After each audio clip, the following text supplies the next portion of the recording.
The Big Sleep and the Howard Hawks version, The Hawks' Big Sleep. He's less enamored with the Raymond Chandler novel, and he's more enamored with the idea of coming up with good scenes for Bogart and Bacall. Yeah, to expand on the dynamic he created with To Have and To Have Not. The thing about Hawks movies is a lot of directors have classic films, but Hawks classics seem to be funner than most of the other classics. They're just funnier movies, and they're not comedies, but they're just fun. But there are some people that actually consider The Big Sleep one of the great novels of the 20th century. It is a genuine American classic. When Hawks did it, he was just trying to make an entertaining Bogart and Bacall movie. He wasn't out to immortalize this classic. Sure. And my feeling is actually Lauren Bacall has never been anywhere near as good as she is in The Big Sleep ever again, because it's she doesn't have Hawks, and even when she's with Bogart in the Houston movies, it doesn't have the same snap. One of the most beloved Hollywood classic movies of all time, where it's not only beloved as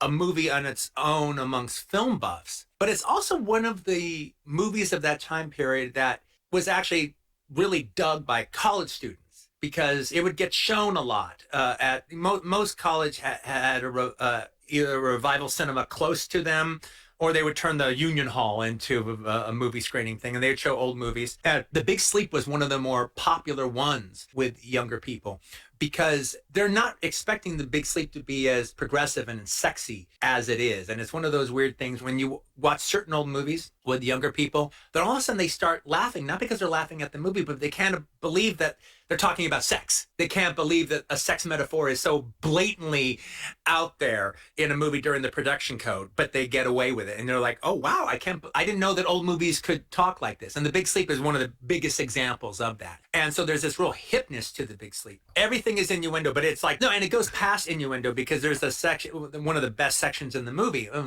that's competing for best sections of the original film, is there's a scene where Philip Marlowe, he wants to keep the rare bookstore under surveillance, so he goes to another rare bookstore that's across the street, and there he meets Dorothy Malone, who is there, and she's this really hot chick, and they sit down and talk, and then they really start getting along, and then they go in the back. And then an hour later, Bogart emerges, says goodbye, and says maybe they'll get together again. And it's obvious he fucked her. You know, he had to stay out there. He had to wait for the guy, Geiger, to leave. All right. And so he spent some time fucking the chick fucking the hot girl with the horn-rimmed glasses, the bookworm. All right.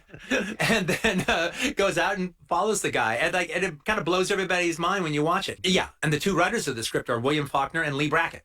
She wrote Empire Strikes Back. She was a pulp novelist writer. She wrote Empire Strikes Back. She wrote the adaptation of The Long Goodbye. And she died writing The Empire Strikes Back. That's how Kasdan got into it. Kasdan had to finish it. And it was funny because when she got hired, Hawks hired her and he goes, okay, you'll be writing the script with William Faulkner. Oh my God, I'm going to be sitting in a room working with like one of the great American writers of all time. What ended up happening is Faulkner gave her the book, gave her Raymond Chandler's book, and said, okay, so here's the deal. I'll do the odd chapters, you do the even chapters.